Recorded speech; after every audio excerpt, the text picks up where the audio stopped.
poked the bear, and we have woken up. Governor Newsom at the convention said rallying supporters to get out the vote and pass Prop 50, the ballot measure before voters enter in downtown LA Saturday. Why are we all here?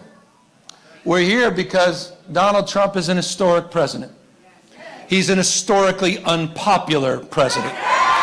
Democrats rolled out there on the special election. Let's be honest. Noon, Senator Padilla, all-star lineup Saturday after Mayor Bass, and an appearance by Senator Schiff, President Trump. It is about reminding folks that we refuse to kneel at the foot of a tyrant.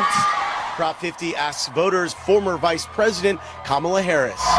Harris says a yes vote on Prop 50 sends a strong message to Newsom, and state Democrats scrambled to get the issue on the ballot. Show Prop 50 has strong support, hovering near 60%. Whether or not to redraw the state's current nonpartisan congressional map to favor Democrats and eliminate up to 5 GOP House seats. We're a little bit down, but based on the rallies that we did today in Santa Barbara and Thousand Oaks, we have a lot of folks out there, and the only poll that matters is the one on Election Day. But the campaign to oppose Prop 50 is not giving up. I do feel that voters will lose out in California. To throw that out for a backroom deal, predetermined elections for the next 3 cycles is bad for Democrats, Independents, and Republicans. It's a gold standard.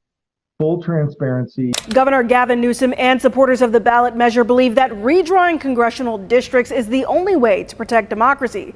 People against it think it's a power grab. Tom Waite, CBS LA.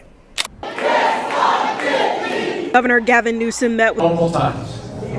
And it requires us to change for things to change. And that's what Prop 50 is about. the measure would allow chants and cheers in Rolando Village Saturday afternoon.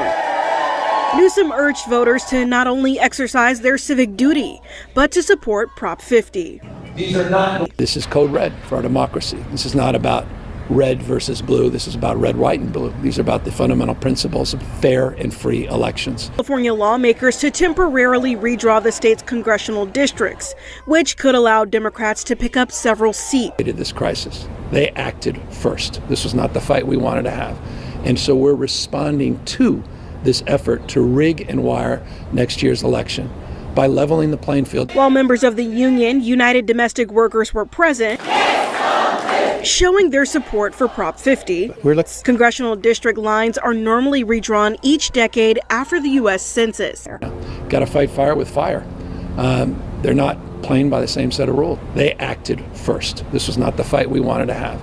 And so we're responding to this effort to rig and wire next year's election by leveling the playing field. Newsom calls it a response to states like Texas reworking their maps early. Former chair of the Republican Party, Corey Gustafson, feels differently. It is, again, a partisan power grab to fuel. Almost half of Californian voters are Republican or have no party preference. The new maps would be overwhelmingly Democratic. How do you justify that being fair? The Republican Party precipitated this crisis. While members of the union, United Domestic Workers, were present. This is a way of rigging the 2026 midterms by the Democratic Party. Looking for folks who we elect who are going to do the work of the people and not the work of corporate America. So this really levels the playing field. Already was gerrymandered, where only 9 out of 53 Republican seats were held by the Republican Party. But now you have a state in California that all Gavin Newsom's presidential ambitions and pick a fight with President Trump. And I think that California is bigger than that. Gustafson says the measure wouldn't be fair for the Republican Party. This how it could go down to as low as 4. He encourages both parties to do what they think is right. Ballots are out and residents have until Tuesday to cast their vote.